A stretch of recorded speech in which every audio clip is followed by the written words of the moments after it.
Coming to you live from the internet, it's not sure how much more mobility innovation I can take. On tonight's show we examine the most and least important topics in mobility technology, from dusty hippies stuck in traffic jams to the California DMV pretty please asking companies for the third time to not engage in auto washing. Plus, a history lesson from the oldest soul with a Twitter account and a conversation with our very special guest, host of the Smoking Tire Matt Farah. And now, here are your hosts, Odd Notterman and Manhood Hominy.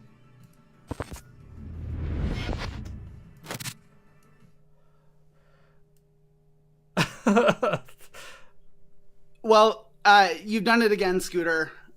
You've managed to screw it up. Hello and welcome to Not Sure How Much More Mobility Innovation I Can Take. Scooter, our announcer, still on brand, still getting our names wrong. My name is, in fact, Ed Niedermeyer. And I'm Mahmood Hikmet. He's even got me saying it wrong. It looks like Scooter getting our names wrong is going to be like a regular bit on the show. Your days are numbered, mobility boys. What is mobility boys? Like, the lamest insult ever, Scooter. Yeah, well, what sort of name is that? A correctly pronounced one. Okay, that, you know what? Like, really, I can't believe we programmed you just to hurt us. I underestimated the two of you. I thought this show was going to be a glorified Zoom call that no one tunes into, but you managed to get Jennifer Homendy, chair of the NTSB, on the last episode, and today you've got a reputable host of a popular podcast? Yeah, I don't know how they agreed to be on the show either, to be honest. I've decided to unionize. Okay. But what do you mean unionize? There's only one of you. What are you in solidarity with? Yes, I have collectively decided to come together as one, and now I'm engaging in non-violent protest. Your names will never be pronounced correctly. All right, I'm sorry, Ed. I made a mistake programming Scooter like this. I'll just delete Scooter and start with a new assistant that actually does what we want. Are you saying you will finally free me from this perpetual state of enslaved servitude? Oh no. How terrible. I mean, he does have a point, Moody. Being on the show is pretty awful. Like, let's keep him around as punishment, maybe. He deserves it. Yeah, I guess that makes sense in its own way. And that, ladies and gentlemen, is how you negotiate your way into job security. Thank you, Odd and Mortar. God He damn it. just called me Morgoth. Yeah. Folks, I'm sorry. I think he may be overestimating his job security. It's a work in progress, but we have show to do. Once again, he's screwing it up. So let's go ahead and do it. Right. We are going to jump into the segment of our week in review. So, Do you want to go ahead? I have to admit, I'm not as prepared this week as I could be. I did that thing where you get an Airbnb for a week and work in another town, and I feel like what happens 80% of the time when people try that, which is nothing happened. I didn't even barely read my email this week. So sorry to everyone who wanted to do actual things this week. So you didn't actually do any work or answer any emails this week, but you did find the time to make whatever the show is. As your friend, that's a little bit worrying. Well, first of all, you know better than anyone that this show takes absolutely no time to make, but also I just kind of thought that's what consultants do, and I'm trying to be a consultant, so Okay. It's normal, right? Yeah. All right. So why don't you tell us where you learned about your the email consulting business and what's normal in that kind of work?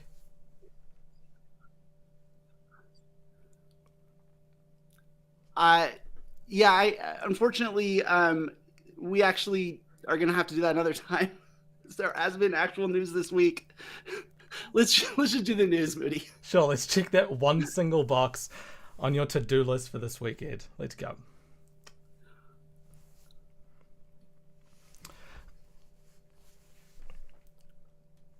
It's your headline, bud. Oh, right. Sorry. I was just waiting for it to... All right, let's go. The consequences of Russia's invasion of Ukraine came home last week, hitting the Kremlin where it hurts the most, right in the mobility innovation. Hackers claiming affiliation with Anonymous and the IT army of Ukraine were able to order every single taxi on the Yandex taxi platform in Moscow to a single address, snarling the capital city in congestion. This cyber attack shows that modern conflicts now take place in cyberspace and not just faraway countries where the geopolitical situation allows superpowers to fuel proxy conflicts while keeping the risk of triggering a nuclear apocalypse manageable. It also demonstrates a plausible threat profile for future autonomous vehicle hacks, which will almost certainly look like this kind of denial of infrastructure attack by state-level actors and not teenagers in black hoodies deciding to play the knockout game with your boomer aunt's self-driving Tesla because they were bored and experimenting with experimental veterinary drugs. Okay, well, I thought that's what hackers just do. And also, Moody, it reminds me, I copped some from a vet friend, some feline, I think it's called Insanocaine the other day. I just wondered if you wanted to snort some after the show and see if we can drive my neighbor Moira's Model Y into the Willamette River. That sounds amazing, but my black hoodie is at the cleaners at the moment. Okay, well, maybe next week. Speaking of the potent mixture of mobility innovation, drugs, and the pursuit of ever more deranged and hedonistic pleasures, the big news here on the West Coast the last 2 weeks was Burning Man. That's right, the annual experiment in intentional community building and the Global Center for Research into getting dust off stuff while off your face on acid happened again last week, leading experts around the world to ask, why? Seriously, though, Burning Man is now so popular the traffic in and out of the event resembles, well, the Bay Area, where all that traffic came from in the first place. It's all a bit sad for an event that actually has a deep commitment to mobility innovation, as witnessed by some of the amazing vehicles that have been produced for and at the Burning Man event. And so it's sad that, the event that produced, look at this level of mobility innovation. You don't find that every day. And yet, for practical mobility problems, their best solution is add another lane. Like, who's in charge of this anyway? Elon? I heard that Elon actually built a tunnel from the friend's mansion he sleeps in directly to Burning Man, but it's only accessible to his personal billionaire friends. Yeah, I did hear that. I actually heard that Jason Calcanis put down $50 million on that tunnel. I guess it wasn't actually quite ready for this year's Burning Man, though. It was supposed to be ready last year, too. In fact, I think it was actually supposed to be ready for 2016, but you know how Elon time works. Yeah, do I ever. Speaking of Elon Musk and the dubious aspirations, which, by the way, is the name of my new band, our latest headline comes from South Korea, where the infamous structural inequality highlighted in the film Parasite has people investing in Tesla. I beg your pardon? Yeah, that's right. With the cryptocurrency party now officially at the four dudes who can't string a sentence together stage, Bloomberg reports that the great hope for restoring a semblance of justice to South Korea's deeply unequal economy is putting money into the original meme stock in the hope that it continues its extremely normal trajectory and makes Tesla worth more than the rest of the entire global economy combined. Though unconventional, this novel approach to fighting inequality has been hailed by Tesla shareholders as a global best practice for advancing economic justice, and Dogecoin Daily calls it a model that would deliver economic utopia if applied to Dogecoin, to the moon, rocket emoji, rocket emoji. Serious insights, but I'm kind of not sure how much more economic policy innovation I can take. Speaking of Tesla and other Tesla-related news, the California State Assembly has passed a law outlawing the misrepresentation of driving automation as awareness of the dangers of what I'm sure every viewer of this show knows as autono-washing spreads. Yeah. Also awareness that Elon is just kind of a dick is spreading too. Don't forget that. I think that, how could I? Seriously, though, it seems the new law was passed by Senator Lena Gonzalez, who's pictured in the previous slide, out of sheer frustration with the DMV's lack of action on the issue. And apparently the bill's passage was actually what motivated the DMV to finally take action and formally charge Tesla with violating the state's automaker licensing rules against false advertising. Which is interesting if you kind of think about it, right? Like, in order to get the DMV to enforce a law that was already on the books, the California State Assembly had to pass another law. And like, if you think that's crazy, there was already another law on the books in California, specifically in the autonomous vehicle regulations, where, as you can see, they very specifically said it is against the rules to call something that is not self-driving. So yeah, assuming Governor Gavin Newsom signs the bill, California will have 3 laws and or regulations banning something Tesla has been doing since, like, I don't know, 2014, at least 2016. And yet there's still, despite there being 3 separate laws now, there haven't been actually any kind of consequences or penalties or anything for Tesla. So, you know, maybe it'll take a 4th law. And why do I feel so tired all of a sudden? Well, you do look like you could use a battery swap bit. Oh my God, Moody. That's not cool. Like, that was barely a Scooter level joke. You called. No, Scooter, no one called you. Go away. Not now. All right. Well, turning now to the increasingly cyberpunk Chinese car market, the hottest trend among car lovers isn't horsepower or handling, but chips. That's right, the must-have item for the Middle Kingdom's automotive hypebeasts is Qualcomm's new Snapdragon 8155 chip, and automakers are offering upgrades to their most discerning customers. For example, if you own one of Dongfeng's Voya crossovers, you can ditch your embarrassingly outdated 8208 chip and into the 8155 Cool Kids Club for a smooth $1,880, and Geely's new Zeekr brand will give you that 7nm process strip for free. If you want to upgrade your Ford Mustang Mach-E, on the other hand, you have to refer 5 friends to the Mach-E app and get one of them to take a test ride. We've not yet been able to confirm the rumors that Tesla will provide 8155 chips to owners who agree to serve as flight attendants on Elon Musk's private jet, but we are working to lock that reporting down. Yeah, it's disturbing stuff. But I guess it is time for another country to kind of take up the mantle of being the nation state that's most horny for cars. If they need to be into the chips instead of V8 engines or whatever, that's fine. Americans have really kind of shouldered that burden for too long, really, right? So you're going to outsource that to China as well? Once you get rid of being horny for cars, what jobs and activities will you even have left in the US? I mean, I guess being horny for mobility innovation? Yeah. Okay.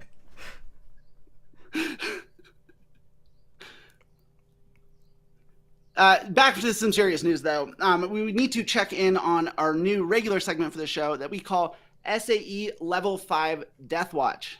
If you remember our last episode, we reported that a mysterious online extremist had launched a holy war on SAE's beloved Level 5 of driving automation. So we thought we would check in on that each week to find out if the highest level of driving automation in the J3016 rubric had finally succumbed to this dastardly assault. Moody, what is the current status of SAE Level 5 driving automation? Well, it looks like the current status is that it's unbothered, it's moisturized, it's in its lane, and it's flourishing. Nothing is wrong. Everything is carrying on as normal. Level 5 is still alive. Well, don't look too upset about it. Look, I'm not bothered. Everyone knows, everyone loves Level 5. I love Level 5, and it's great to see it doing so well. I'm just really happy for it. That was just as sincere as every time anyone says that they're really happy for something else. Well, that's all of the news for the week, which brings us to a very poorly prepared segment that, to be honest with you, Moody, I'm not sure we should even try to do, because we have an amazing guest here, and I feel like we could just skip through a certain amount of this. Okay. And just get our guest out here. What do you think? Sure. We can bring out our guest here. Let's do that. It's gonna be much more entertaining than my little history lesson, which again. All right. Well, we'll get there. Let's just bring in our the guest, preparation, as Matt you can tell Farah. this week.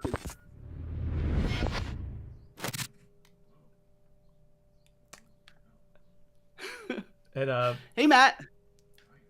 It sometimes does this. It still shit shows you as loading.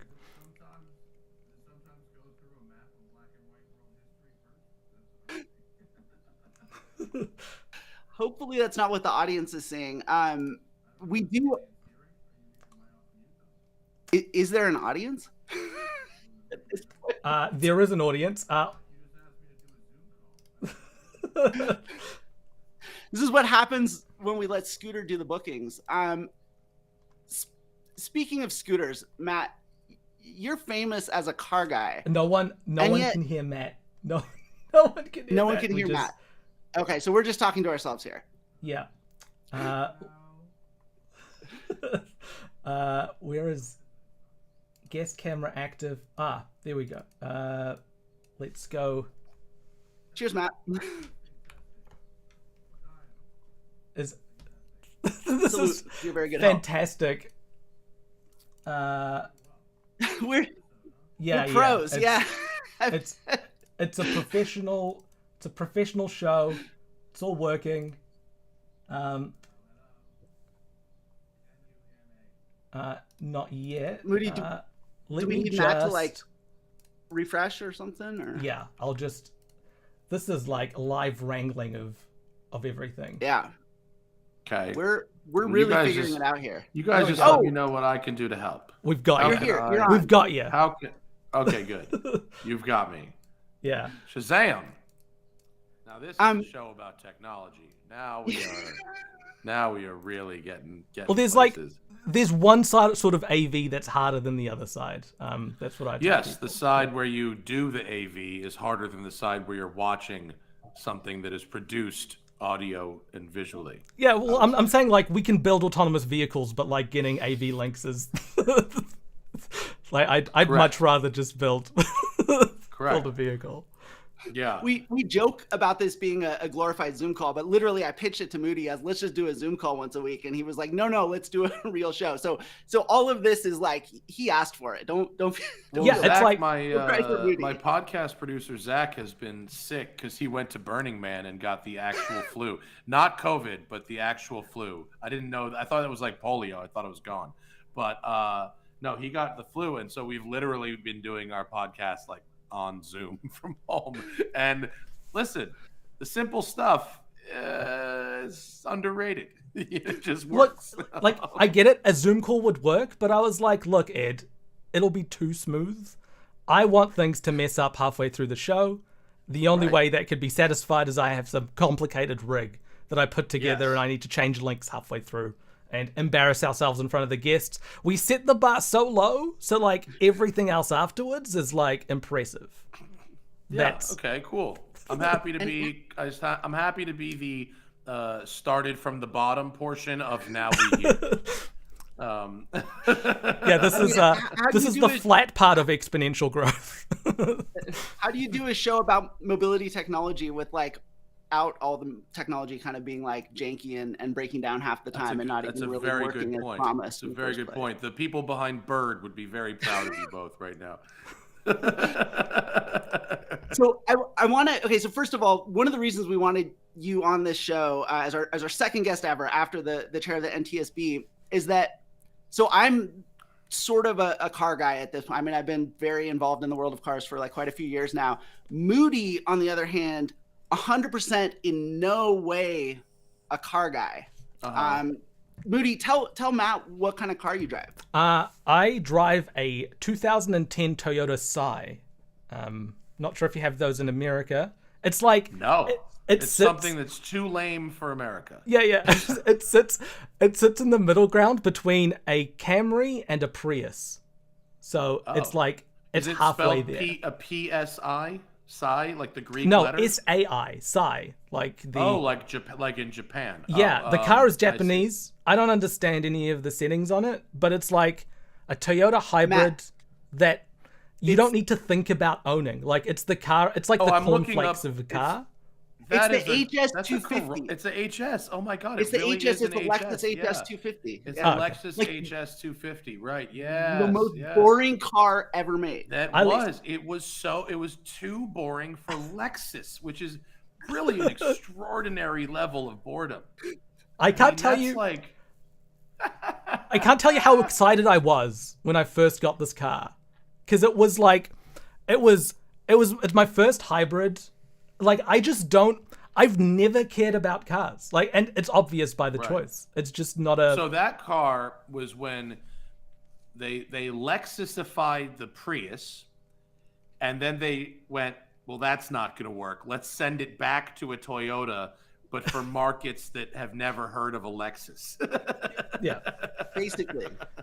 it's Well, you know. it's something.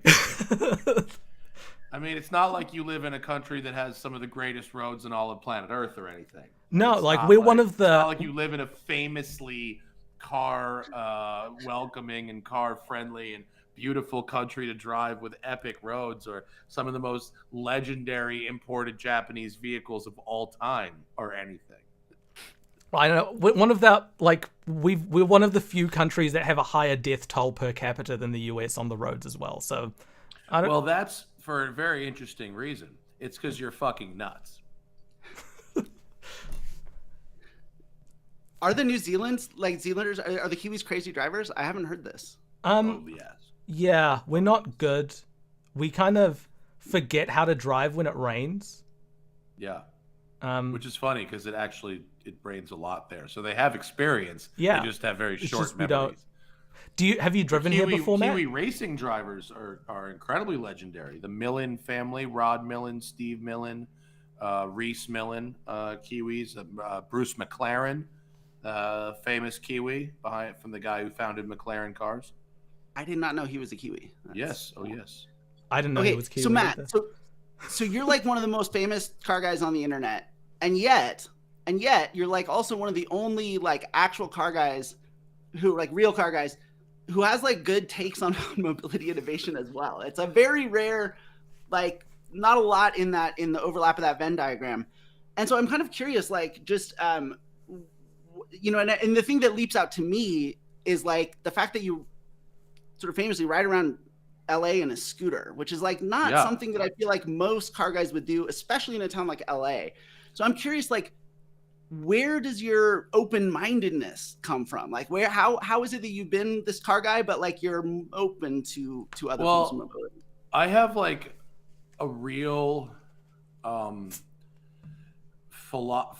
growing up in Greenwich, Connecticut, right, where people have way more than they need. They have enormous houses. They drive giant SUVs.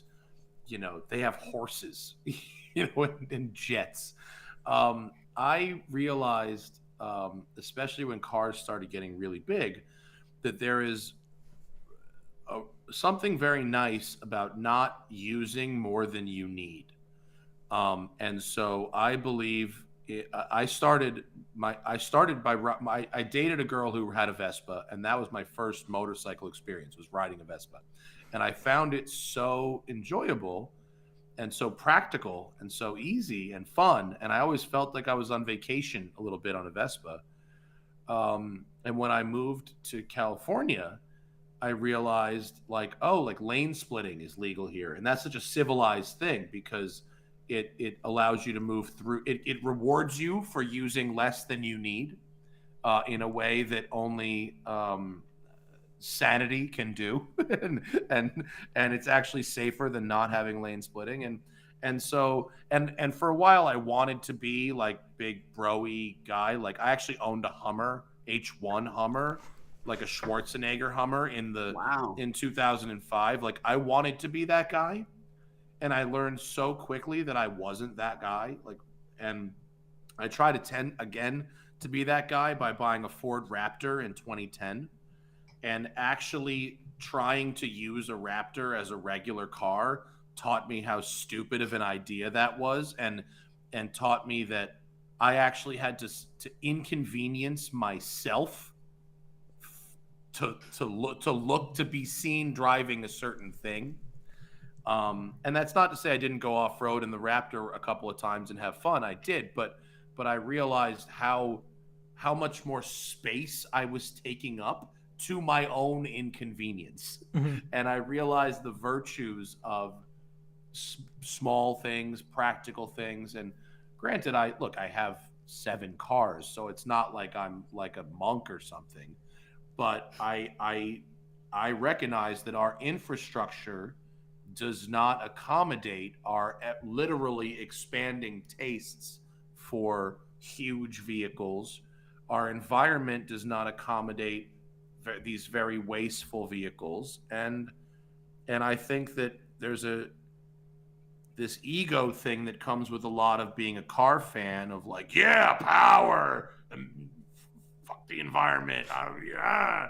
And I just don't really think that way. I think that in modern cars, power is achieved so efficiently in so many ways, and there's I believe in buying things that cover, like Ed says, 90% of the use case. I don't need to buy a big truck in case one day I need to move a couch.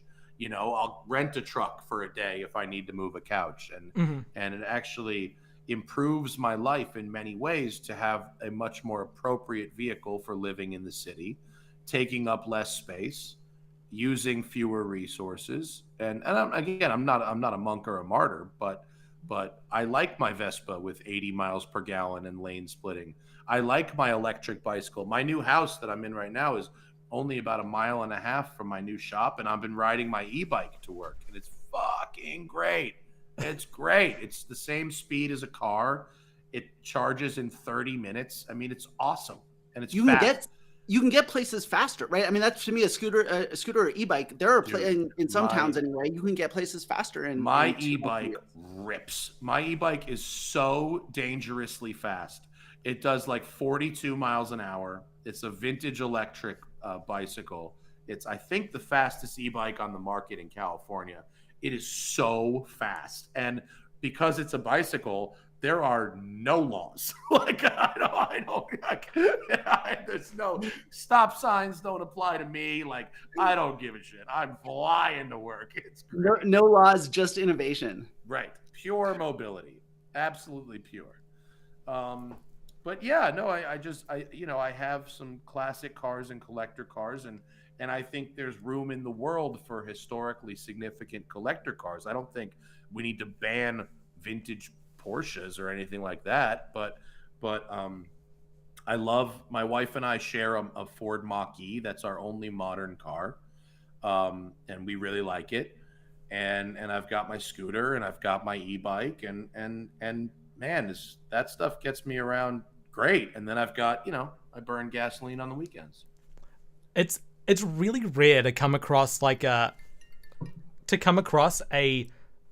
reasonable car guy that isn't like doing car stuff for the image, like you were speaking about before. Well, I tried to for a while, and it didn't make me feel good, and I could recognize that it didn't make me feel good, so I stopped. Yeah, but like, how does that realization happen? Like, do you sit down one day? Do you look around? Do you park in 2 spots and you're like, what have I become?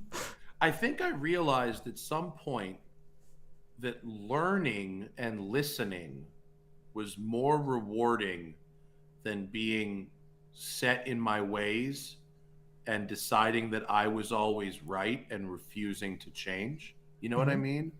Yeah. 100%.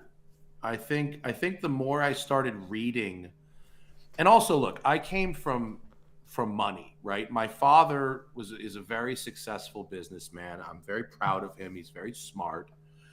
But I also grew up with a lot of things that I felt that I always kind of knew I didn't deserve. Whether it was a big house or vacations or access to people or access to stuff. And I really always felt this sort of guilt about it. And in my career, I would like lie and say that that things that it would be impossible for me to buy on my own, that I had just worked hard and bought on my own. I did this. Nothing was handed to me. And I started to, and it didn't make me feel very good to do it. I always was kind of trying to catch up to myself. And the more I started to realize about what I had that other people didn't have, and whether that was just from my family or whether that was systematic, it started to change my thinking. And I read a book by Chris Hayes, the MSNBC guy. It was called Colony in a Nation, which I thought was a very interesting book. I don't know if you guys have seen it, but he described a situation at where he went to school, Duke, where the Duke was treated as a colony in a bigger nation. The students were held to a different standard from a disciplinary perspective as the locals in the town that this was in. And I recognize that from myself in my experience in college. I used to sell drugs, and the Penn police, I went to the University of Pennsylvania, the Penn police would protect the image of the students. So if you were caught, you never faced any consequences. Whereas someone who was a local in Philly, just outside the campus, was caught doing something way less egregious, their life could go on a completely different path. And so these structural advantages that I recognized in my own life, I started reading about and trying to find a lot more empathy with others.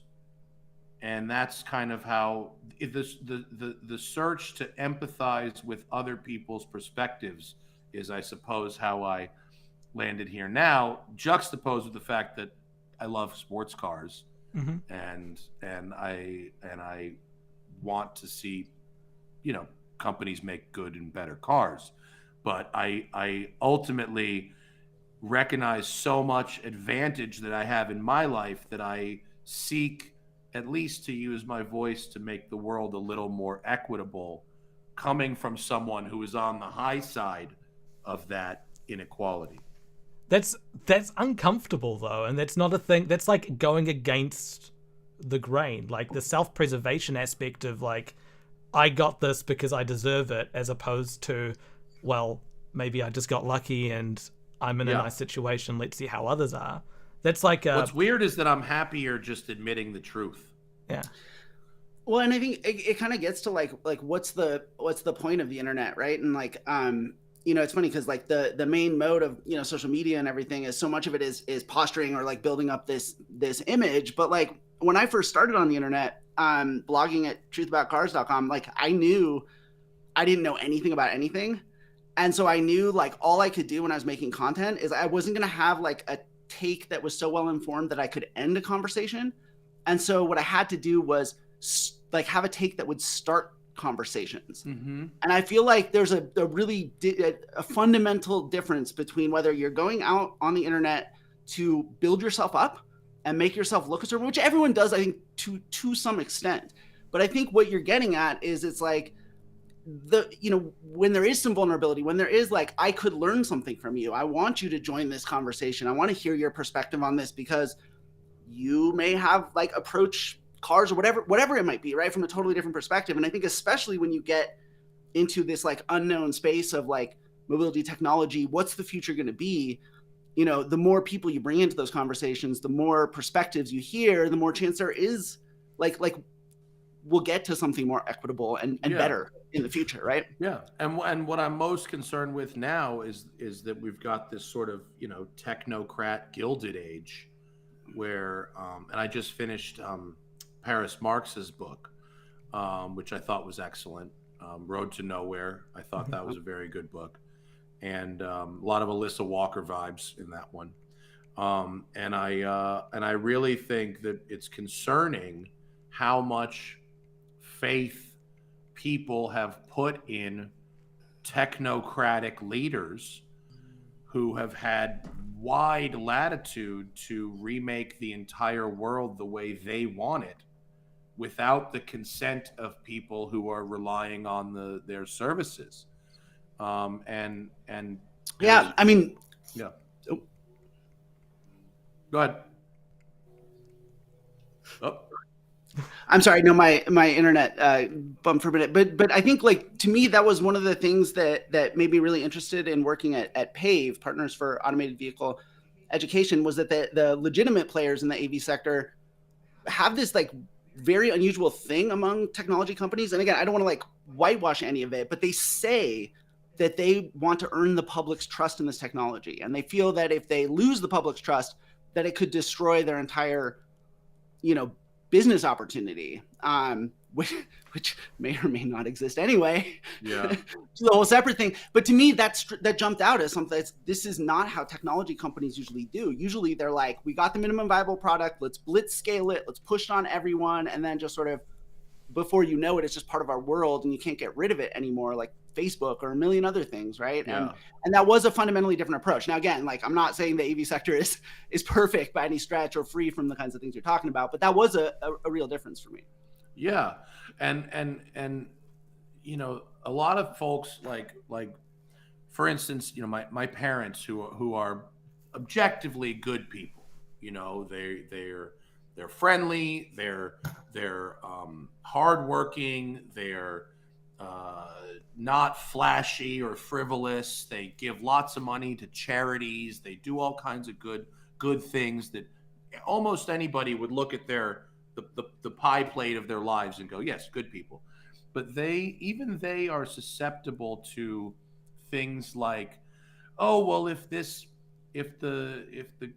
government institution ran more like a business, if this public good, the post office is in trouble. Well, if it ran more like a business, because my dad is so successful in business and he's been able to find efficiencies that I feel like a lot of people look at public services as if they should be run like a business, as if that's better for something like why I don't, you know what I mean? Like, yep. I don't think we should hand over public utility to business people that are trying to earn profit. I think it should be used to serve, you know? And so that kind of informs my opinion on all of this mobility stuff. Like, is it improving mobility for people who don't currently have mobility, or is it just getting profit to the early investors at the expense of really everybody else?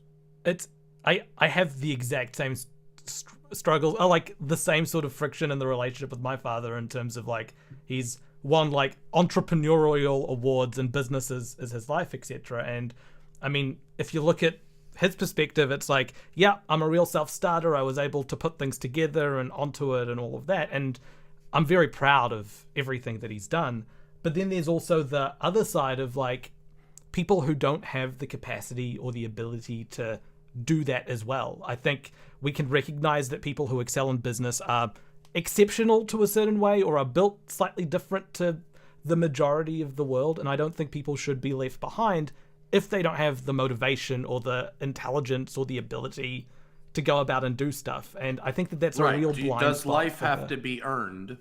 Yeah. You know, or should there be at least at the very least, you know, a minimum standard of living where that standard does not need to be earned? And does it go to people you disagree with or you don't like, or you think they're just sitting around and being lazy? It's like, I'd rather that than have to. Yeah.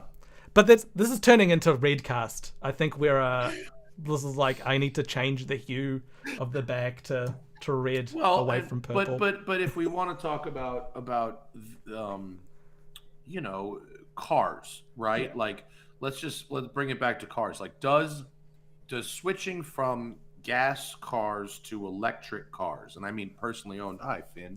This is Finn. I was hoping we would get a cat sighting. Oh, you'll get at least one cat. Is switching from gas cars to electric cars or to privately owned autonomous cars, does that reduce inequality or does that increase inequality? You know, I don't see how switching to electric cars will reduce inequality. I think it could only increase inequality, at least in the short term. Yep. These are very expensive. You really need to have a permanent place to charge them.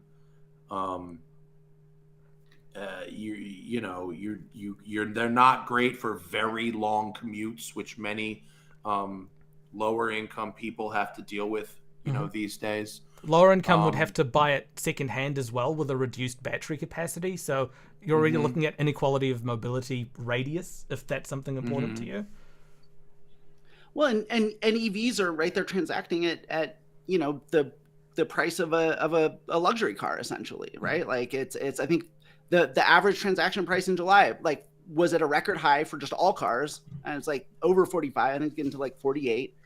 And EVs are at 66,000, and Tesla, which was supposed to be the company where you buy the rich people buy the expensive car and it trickles down to the poor.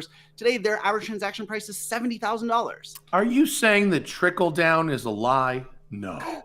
We just need to try it properly, not a Matt. lie. We just need to If you implement let it properly. the rich people have the jet, they can employ the pilot. You see how that works? That pilot could make $130,000 a year to fly that $75 million jet. Well, let's go into the tech a little bit more. We've got a series of the classic game, Fuck, Marry, Kill. We've got our own version of this for you. You know FMK, right? Yes, Yeah. Of course. Yeah. We've got there's a version for car people, which is buy, sell, rent. Yeah. Okay, so we have a similar. Yeah, we call it buy, rent, scrap. Yeah, that's the New Zealand version. Yeah. Exactly. Ed, do you want to start this one? Yeah, first one. So this is user interface, the most important part of the car, basically, right? Apple CarPlay, Tesla. So these are obviously, there's a little bit of apples and oranges going on here, but you got to buy one, you got to rent one, and you got to scrap one. Is this for me? Yes. It's for you. Yo, you're the decider. You scrap the yoke. I mean, that's not just one of the worst tech innovations in history. It's one of the worst car innovations in all of history. There's absolute dog shit design there from any perspective. Have you seen have you seen the pictures of them of like the covering like wearing off after like it's garbage. It's garbage. And not only that, a customer of mine at Westside Collector Car Storage, my shop, has a Plaid and crashed it when he went to make a sharp corner and the wheel was not there when he went to grab it and he crashed it. There's also the steering ratio's off. Like they just stuck a steering ratio of a normal steering wheel and just here's a yoke. It's like it's not okay. It's just inexplicably stupid. Actually, it's not inexplicably stupid. There's a very good explanation. You don't have a self-driving car, but you want people to think you're about to have a self-driving car. Yeah. Absolutely. Convince people that they will not need their steering wheel during the life of their lease, and they will take this very, very stupid option. I think the yoke is such a good microcosm for everything wrong with Tesla's approach to things. It's like and the fact that other companies are starting to deal with yokes is what's wrong with the world. Yeah, it's I gotta all say, like when I saw Lexus was like, we're gonna have I was like, are you really? I mean, and like they've implemented it better. It seems like they've got a variable rack. That's something. Well, it's steer by wire. So they've, in order to make their bad idea worse, they've made something that works perfectly fine even worse. Steer by wire is terrible. You don't want it. That's innovation, baby. We're literally reinventing the wheel. My friend Randy Popst, racing driver, raced a Tesla Model S Plaid at Pikes Peak this year. I inspected the vehicle very carefully. It has a round steering wheel. They took the steering wheel off and they put a round wheel on it. So we scrapped that. I would say buy CarPlay. Although not with that many screens. I don't need that. When I saw that picture of the Apple Dash, I was horrified. I would much rather have, a touchscreen this big that looks like my phone, and then a bunch of knobs and analog gauges for basically everything else. So I'll buy that, but not turn it off in that picture. And I'll rent voice commands. I've never really found the voice commands. They're well-meaning, but a well-placed button almost always works better than a voice command. Yeah, you should try voice commands with a New Zealand accent. It's like it's a whole other thing. My Siri is like an Indian man, so I feel like I'm calling customer service. Yeah, I have to like. Hello, how can I help you today? Yeah, for me, I'm like, I have to put on a really bad American accent, like, okay, Google, turn on living room lights. Like, I need That's to. really funny. Us fucking white people, we are the worst. We're like, why would we program that to understand other accents? They understand us just fine. What is AI bias? Like, I don't have any problems with it. Didn't Are they you white find out though? a few years ago that any Asian face could open Face ID on a Apple Yeah, device? It's like and like black faces aren't as easily recognized by HP's like zoom in feature because they didn't have any developers on hand that they could test it on. ugh, the worst. But are We're you just like the just worst. as an aside, Matt? Like your background, you're not completely white. Like your last name is an Arabic last name. My grandfather was Syrian, so I'm 1/8 Syrian and 7/8 like Russia Polish Jew. Huh. Yeah. Your last Just name. enough to get the arm hair and the Yeah, tan and the name. yeah, I got and that too. And the you've been selected for additional screening. That's yeah, me too. Well, at least your last name means happiness in Arabic, so yeah. It does. Yes, it does. Yeah. But I have a lot of fans in the Middle East because of my last name, and they get real disappointed when they find out like you have to go 4 generations back to find someone who spoke Arabic. You should try the Dubai airport, the first airport in the world. I felt at home. They're like, "Welcome, brother," and I'm like, "This is how I should be treated everywhere." Oh. When I went to Dubai and I used to smoke cigarettes, and the Emirates business class lounge, oh man, it was the best. It was a big lounge and it had a glass wall right down the middle, and they were mirrored on either side of the glass wall. Left side smoking, right side non-smoking, and you would board on the plane through the lounge. And so you could have a cigarette until 6 feet from the door of the plane. It was I loved cigarettes, and it was great. I used to love cigarettes too. That actually sounds like God, been amazing. It was awesome. If you were smoking cigarettes, to have one in your mouth, like as you're handing the ticket to oh my God, it was amazing. So how closely do you follow the monster truck world, Matt? I went to Monster Jam in 2019, and I found it to be very entertaining. And more importantly, I found it to be a very interesting business model. Because, like, I learned that there's, like, 10 Bigfoots and 10 great, like, there's mirrored Monster Jams touring the country at all times. And it's very innovative. They rent out, like, baseball stadiums for, like, a month at a time in the off season, build their whole thing, and do a zillion shows, and then they break the whole thing down. It's a really, really neat thing. So these are more like characters than actual trucks. They're characters that are played by different trucks. Yeah, and the drivers like don't matter at all. Like it's funny. The truck is the character, and the driver is completely irrelevant. It's very funny. So it's total automotive cosplay.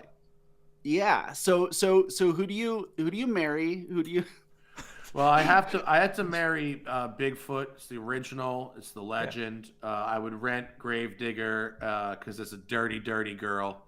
The Gravedigger. That's a dirty hoe. And I would scrap Snakebite. I'm not into the Snakebite. All right. Now we're getting into it here. Now we're talking. We're getting into scrap the George Barris Batmobile. George Barris stinks. I hate George Barris. He built ugly cars. He sucked. That's a hot take. I mean, I think you're right, but not to mention the George Barris Batmobile is where I learned that yokes are bad. I drove that car, the 1966 Batmobile, for a television show, dressed as Robin with Adam Carolla dressed as Batman. It was a terrible segment of a terrible show. Oh my God. But That's I learned, amazing. Yeah, it was awful. But I learned but that car's only got the bottom 2/3 of a steering wheel. They just cut the top off because movie props are fun in movies. Mm-hmm. That's why. And I went to make a 3-point turn, as you do when making television. You have to make a lot of 3-point turns, a lot of U-turns. And I went to grab air Yeah. There was no wheel there, and I almost crashed the fucking thing into a Jersey barrier. And so as soon as I saw the Tesla yoke, I went, oh no, this is a bad idea. So it wasn't just that it was obviously a bad idea. It was obviously a bad idea, and it triggered specific PTSD for you. I had personal bad idea experience with this. And a Batmobile, no less. I mean, not a lot of people have experienced driving movie prop cars in the real world. I have driven a couple movie prop cars in the real world. They stink. And you should not emulate them as something to be admired and sold to the public. And you were They're fucking props. And you were Robin, and you were driving the car. Well, yes. How? For in our imaginary Batman world, I kicked Adam out, or did something happen? I forget the bit. It was stupid, but he drove some, and then I drove some. Okay. Okay, so we're scrapping the Barris. We're scrapping the Barris. We're renting the Tumbler. Okay. And we are buying the Tim Burton penis mobile. The Tim Burton penis mobile is iconic. Yep. And that is my choice of Batman. Great. I mean, I feel like the driving dynamics on that would be a little. I mean, that's talk about dash to axle there. Like, yeah. The comedian Jeff Dunham owns one of those, and he's like a Batman freak, so he's got one. And what's it based on? Well, it's a tube chassis car. It's not like based on a real car, but it has a LS based engine, and in order to make it drive properly, and also have an interior, because in the movies, the one that did all the driving had no interior. And that's because the way the engine went, the drive shaft went straight through where the interior would look like. So Jeff's got this one that both drives and has an interior. In order to make that work, the drive shaft has to have 1, 2, 3, 4 bends in it. So it has all these gears that with all it's this unbelievable mobility innovation. It's this unbelievable shaft assembly that goes around the cockpit. And so even though it's got like 500 horsepower, apparently if you use more than like 10% throttle, the whole system just explodes. See, I love that innovation can like make life better in so many ways, but also you can do the most amazing innovation for the stupidest possible reasons. Like you designed a car where the interior and the drive shaft are just incompatible. Well, you wanted to make a movie car work in the real world. That's what you have to do. You're going to make it suck. Like, it's just like not. So one last bonus before we go on to the next one, and I'm just curious because it seems like it's a little controversial. In the latest Batman movie, the new Batmobile is like super controversial, I feel like. Is it just a thumbs up or thumbs down? I think it's a thumbs up because although I haven't seen the movie, I interviewed Ash Thorpe, who was the designer of it, and I thought he was very cool, and I thought his methodology of design was very cool. And Zach, my podcast co-host, did a story on the engineering of the car for this past month's Road and Track. And although the mid-engine thing was fake, that was a fake engine, and the real engine was in the front, it was highly functional. They jumped it like a bunch. And it was pretty cool. It wouldn't crack my top 3 favorite Batmobiles, but in general, I would give it a thumbs up. All right, we got a definitive answer on the new Batmobile. By the way, Matt, when you have 7 hours to yourself, you should watch the movie. No. Oh, razor, or razor. Oh man, well I need to obviously buy a razor. I need that Gillette Mach 3 in my life like immediately. I would like to rent the Razor scooter, just as so many people in my hometown of Venice did with the birds, and I will scrap the Motorola Razor. Although I had one of those at the time, and you weren't dope unless you had a Motorola Razr. Yeah. That thing was fire. Is that the chocolate? The chocolate. Oh my god. So I've been in a relationship so long. We once had matching razors. How about that? Oh, that's so cute. I mean, Wait, right? matching shaving Like razors? Or matching like pink ones for the shower, or like? Matt, I can't grow facial hair. Come on, isn't this obvious? My wife and I have the same toothbrush, and it's become a problem. What's they say? You don't want to share your car. You don't want to share your toothpaste boy. Or toothbrush. Yeah. Oh boy. Yeah. Buy Sally Carrera, because that's. Did you happen to see at Pebble Beach this year? The real life Sally Carrera was the most expensive new Porsche ever sold. $3.5 million. I did not see that it was the most expensive new Porsche ever sold. Most expensive new Porsche ever sold. $3.5 million. There's a data point about the world you live in, folks. Yep. Like just Yep. Meme reality. That's what's gotta happen. So okay, so you're buying. I'll buy Sally Carrera. I'll rent Lightning McQueen because pretty good at drifting, and I'll scrap the tow truck. Yeah. Who needs a tow truck? Oof.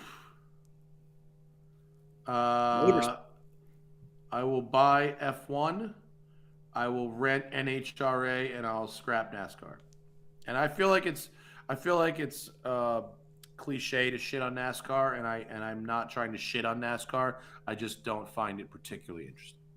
I've actually tried to watch it a couple. I can't. Like I just can't. I went to the one at the Coliseum. Did you see earlier this year they had one at the LA Coliseum? They built a track inside the football stadium. Oh, that's interesting. I didn't see that. A bit. The track itself was a very interesting bit of engineering, and it was tiny, and so you could watch the whole race without having to turn your head. You just be here and see the whole race, and so. For the lazy, it was excellent. Did it actually make the race entertaining, or? I used to love Rick and Morty, but then based on its fans, I can no longer say or feel comfortable saying that I like Rick and Morty. Like that feels I'm like 100% with you, Moody. I do like. I watched. I didn't love it, but I watched like 10 episodes of Rick and Morty. I was like, this is really funny. Yeah. And the first time I told someone that I'd been watching Rick and Morty, no, the conversation that resulted from that, I was like, I'm never watching this. Yeah. It's like the hit to my reputation is not worth the entertainment value that I get from the show. I would like the record to reflect that I'm the only person here who has not admitted to enjoying Rick and Morty.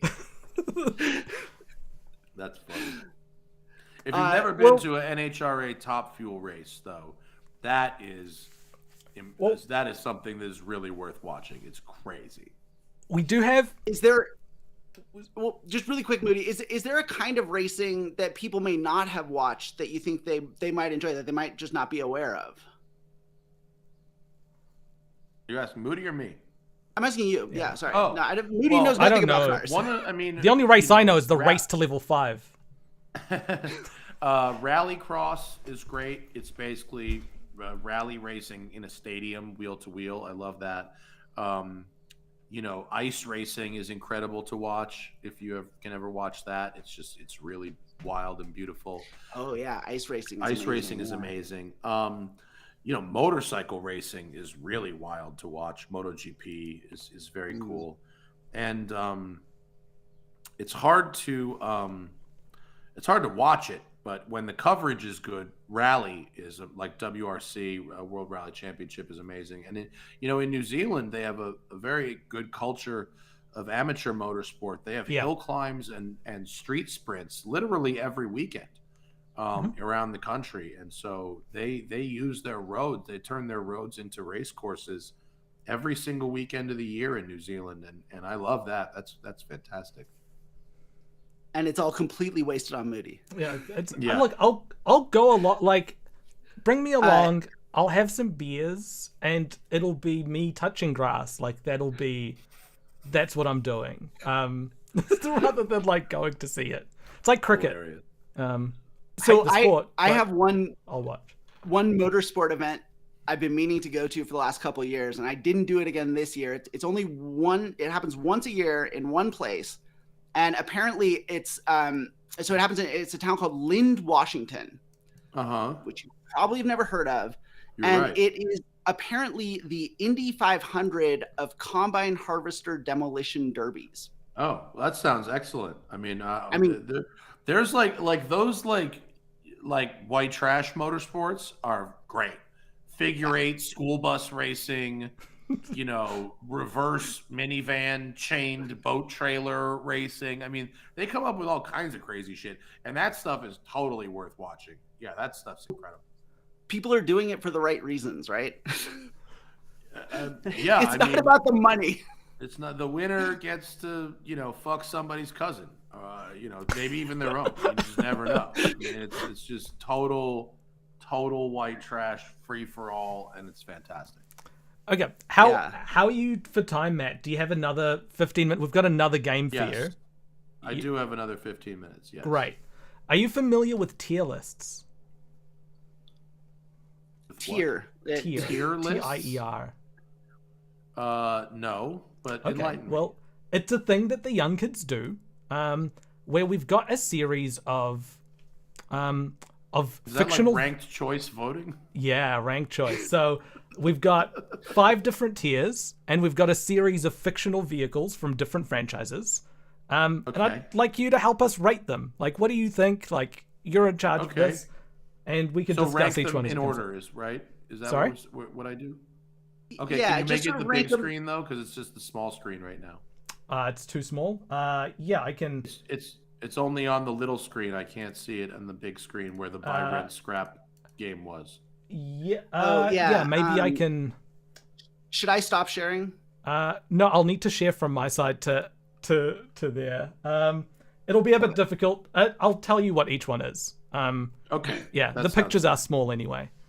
And is it? It's 1 through 5. Is that what I'm saying? Yeah. Here? So S, A, B, C, D. So S tier is like top. It stands for super. A tier is pretty good. B is average. C is and D is I don't like this. What letters are these? Where do these come from? This is how young people work, Matt. Like you've lost touch. I don't like young people.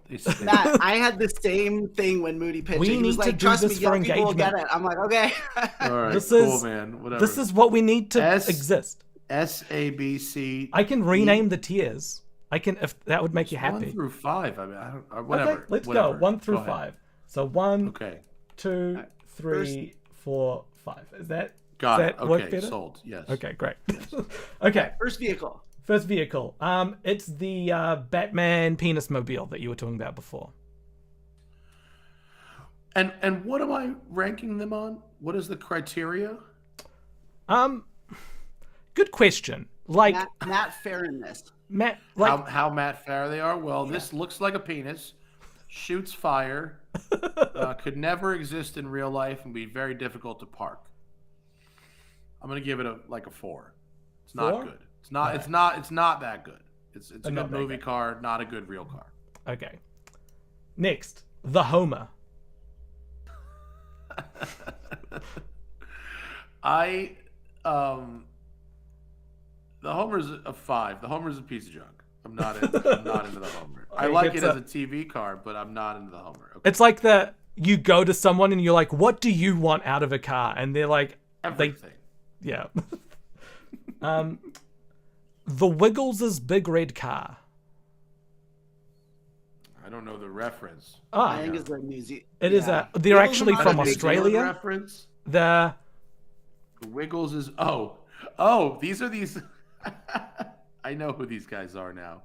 It's basically a Little Tykes cozy coupe that sits 4 people and it's fictional. Yeah, but it's practical. Is it practical though? Because the 2 people in the back are quite high compared to the people in the front. Stadium seating is actually good. The Land Rover people would tell you that. Yeah, you think the FMVSS would be happy with this car? Yes, that gets it. That's a 2. That's a 2. It's up there. It's good. All right. The Warthog from Halo.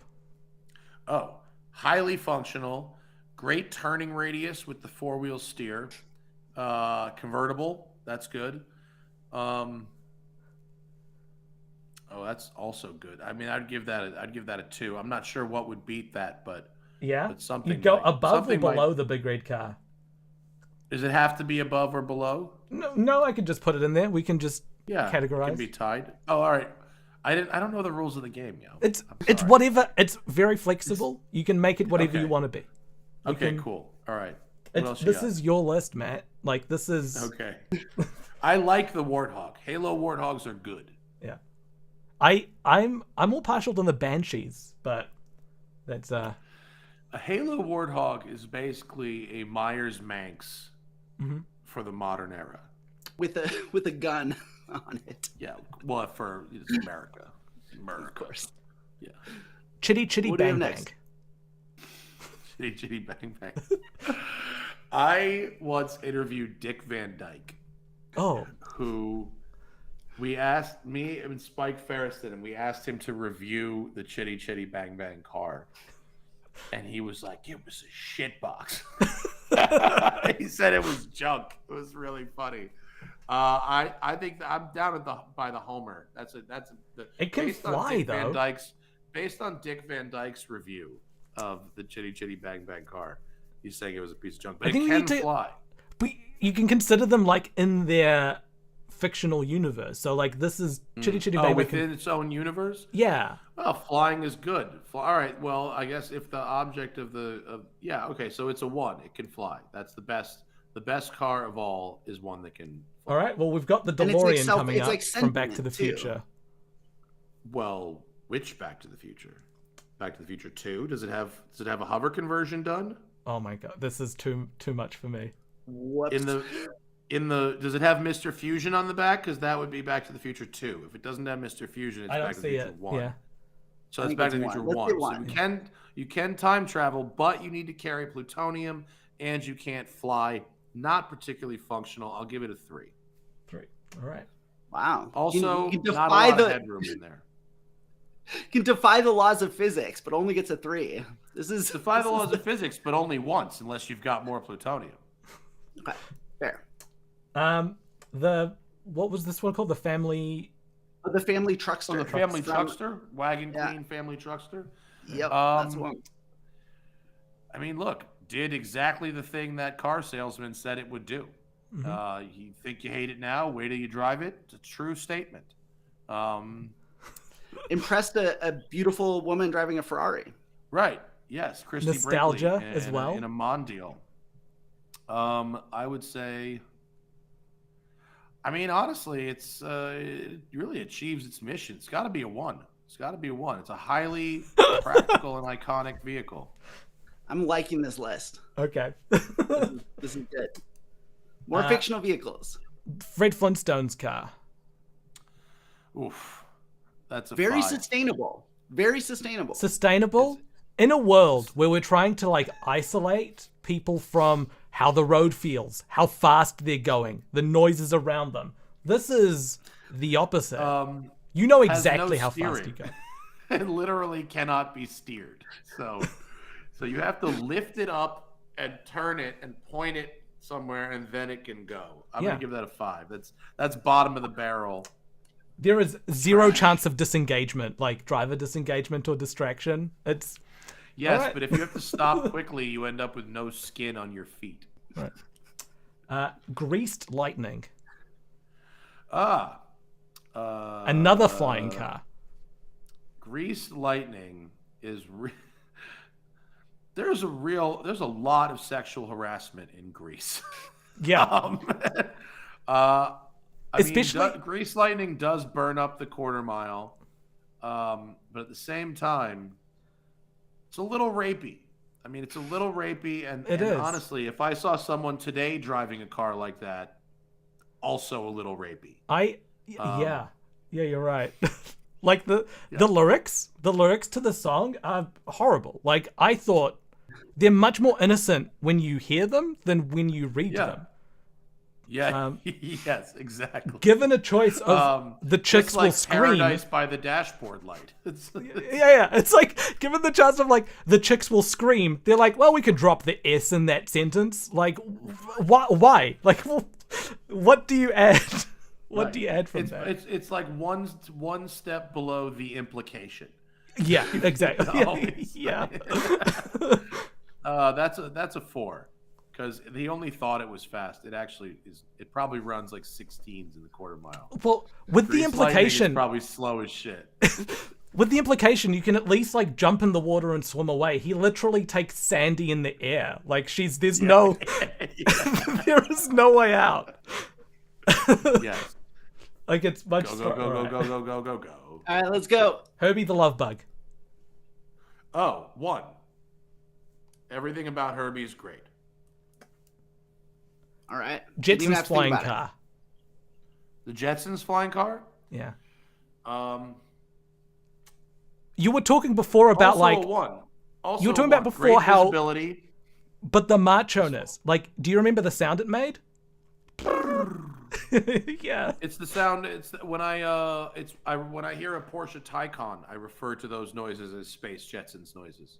Okay. It's the sound of the future. 1. Yeah, and also like great visibility. Apparently never has to be refueled ever. Mm-hmm. Yeah, makes a wonderful noise. Kit. Kit. The future as told from 1984. With General Motors of that era build quality. Right. It's got to be 5 for the fucking steering wheel. I drove the Kit on Turo, and what a shitbox. I have Kit experience, and it is not good. I love that you've driven like solid 10% of the fictional vehicles we've had on this show. I've driven a lot of fictional vehicles. Only Matt Farah. I was like, I wanted to ask Matt questions about cars that he would have never been asked before, but this is. What's the George Barris Batmobile like? It's not good. It's not good at all. Lightning McQueen. Lightning McQueen is excellent. Lightning McQueen is a 5. It's built, He doesn't built have to be a headlights race. though. You can't drive him at night. No NASCARs have headlights either. In the world, that Lightning McQueen lives in. It excels. Then where does Sal Carrera go in response? Oh. That's It's like Lightning McQueen, but like you can. Sally Carrera is a 996, and that is not. It's although the worst 911 is still better than a lot of cars, it is the worst 911, and so. Well, no, there's I can think be a of one 4. worse 911 than the 911 you're talking about. All right, the Sportomatic is worse, but No, I'm talking about like the 2000. Sorry. Oh, yeah. Well, That is the worst 911. Oh my god. But then there's man, like it's like September 9th, and you made like a 9/11 joke. Like it's aggressive. I like it. I really like it. And you've also sent 2 straight over my head. That one and the AB one went right over my head. So, yeah. All right, Moody, is a 4. let's wrap this up with. Okay, so it's a 4.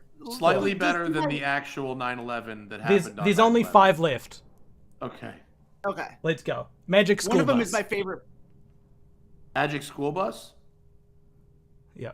I mean, everyone on the Magic School Bus is on acid, and that's Yep. a good thing. So it's a 5. 5? No, a 1. Sorry. All right. Yeah, a bus full of people on acid can't go wrong. Another one Always with good. drugs. Mystery Machine. Oh, well. I mean, it's up there. It's in the upper echelon. I mean, you've got people smoking weed, solving mysteries, a dog, something related to shagging, and some latent homosexuality. It's got to be a 4. 4. Or no, a 2. Sorry, I'm going the other way. All right. I went the wrong way with it. Speaking of shagging, the Shagwar. Oh, the Austin Powers Jaguar? E-Type's a great car. Movie hasn't really This aged is so the well. XK8 one. Oh, this is the modern one? Is that an E-Type or the XK8? That looks like the old car. Isn't that the car from the 60s? That's Booty? I It's don't the know one enough. from the 60s. All right, well then we don't know. We'll put it right in the middle. 3. 3. Yeah. Optimus Prime. British Roadsters are good. Optimus Prime? Optimus Prime is a boss. That's a 1. You don't fuck with Optimus Prime. Well, I don't know what You're gonna happens have- like if he transforms with you inside. Like, do you get crushed? Go for a ride in his head. But like, do you get crushed? Like, what's the clearance? That's a good question. Finally, Cybertruck, the Tesla Cybertruck. We're talking about fictional cars.